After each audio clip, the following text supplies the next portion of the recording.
வணக்கம். சற்று முன் கிடைக்கப்பெற்ற மிக முக்கியமான செய்தி ஒன்று வெளியாகியுள்ளது. நீதிபதி தீர்ப்பு, செந்தில் பாலாஜியின் கதை முடிந்தது. நண்பர்களே, இந்த வீடியோவிற்கு ஒரே ஒரு லைக் மற்றும் சப்ஸ்கிரைப் பண்ணிருங்க. செந்தில் பாலாஜி அவர்கள் மின்சாரத்துறை அமைச்சராக பணியாற்றிய பொழுது சுமார் 397 கோடி முறைகேடு செய்து ஊழல் செய்துள்ளார். கிட்டத்தட்ட அரசு உயர் அதிகாரிகளுடன் இணைந்து முறைகேடு செய்ததன் காரணமாக பல்வேறு வழக்குகள் செந்தில் பாலாஜியின் மீது பதிவுகள் செய்யப்பட்டது. 2021 முதல் 2023 ஆண்டுகளில் மின்சாரத்துறையின் அமைச்சராக செந்தில் பாலாஜி செயல்பட்டார்.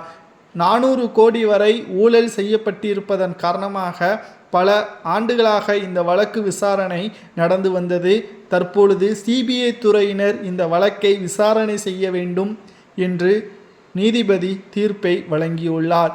நீதிபதி தீர்ப்பை வழங்கியதற்கு முக்கிய காரணம், செந்தில் பாலாஜி போன்ற முக்கியமான அரசியல்வாதிகள் ஊழல்களை செய்து நீதிமன்றத்தில் பல ஆண்டுகள் தீர்ப்புகள் காத்து கொண்டிருக்கக்கூடிய பொழுது நமக்கு வயதாகிவிடும், இதிலிருந்து தப்பித்து விடலாம் என்று நினைத்து கொண்டிருந்தார்.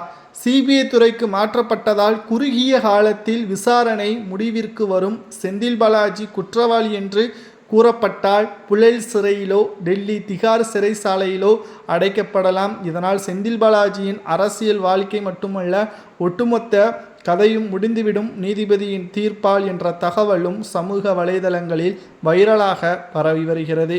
மின்சாரத்துறை அமைச்சராக இருந்த பொழுது மின்சார ஒட்டுமொத்தமாக டிரான்ஸ்ஃபார்மர்கள் என்று கூறக்கூடிய அந்த பொருட்களை வாங்குவதற்கு பல கோடிகளை முறைகேடு செய்து திமுகவின் ஆட்சியில் ஊழல் மன்னனாகவே செந்தில் பாலாஜி அவர்கள் திகழ்ந்ததாகவும் கூறப்படுகிறது. மேலும் 15 மாதங்கள் புழல் சிறையில் அடைக்கப்பட்டதும் குறிப்பிடத்தக்கது. இதற்கு காரணம், அவர் அதிமுகவின் ஆட்சியின் பொழுது போக்குவரத்து துறை அமைச்சராக செயல்பட்டார் அல்லவா. அப்பொழுது சுமார் 180 கோடி ரூபாய் வேலை வாங்கி தருவதாக கூறி 24 நபர்களிடம் பண மோசடி செய்ததாகவும் கூறப்படுகிறது. இதனால்தான் அவர் 15 மாதங்கள் புழல் சிறையில் அடைக்கப்பட்டார். தற்பொழுது திமுகவின் ஆட்சியில் 397 கோடி ஊழல் செய்திருப்பதால் நிச்சயம் இவருக்கு டெல்லி திகார் சிறைச்சாலை தான் என்றும் சிபிஐ துறைக்கு சென்னை உயர்நீதிமன்றம் இந்த வழக்கை மாற்றி உத்தரவுகளை பிறப்பித்துள்ளது. இதனால் செந்தில் பாலாஜி அவர்களது நிலைமை மிகவும் மோசமாக மாறும் என்றும் தகவல்கள் கிடைக்கப்பட்டுள்ளது.